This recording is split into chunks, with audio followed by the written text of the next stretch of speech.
Now, here you have a great example of that perfect mid-range pink-orange Padparadscha sapphire. Now, this uniquely is predominantly found actually in Sri Lanka, but this stone, and this is how Mother Nature works, was actually discovered in Ilokaka in Madagascar. This was like the gold rush of Africa. I literally saw a town go from 200 people population to over 10,000 people in a matter of weeks. It was insane.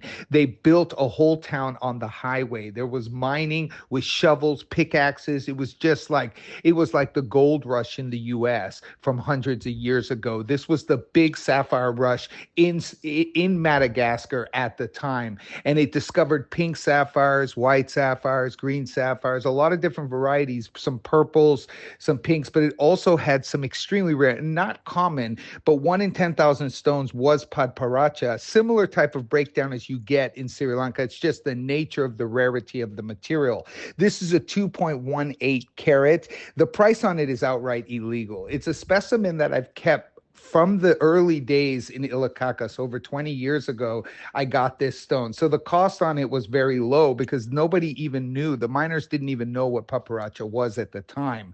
So we just bought it and bought it and bought it. And this is an example of that. But a 2 carat paparacha still sets you back over 5 digits a carat, right? So I held on to it as a sample of this material that it did come out of Ilokaka. I do a lot of lecturing and education to gemologists all over the world so they can identify different origin. Most people get confused and they would certify this as Sri Lanka, etc. But if you learn the internal inclusions of the stone, you can start to identify origin under the microscope. And that's basically what I use these specimens for.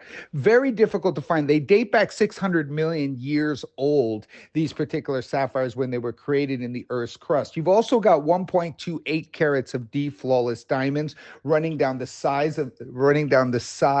of that Padparadscha. Everyday wearable piece, very durable, beautiful color, a collectible variety, and at a Don's Club price that, holy smack me down to reality, can never be replaced.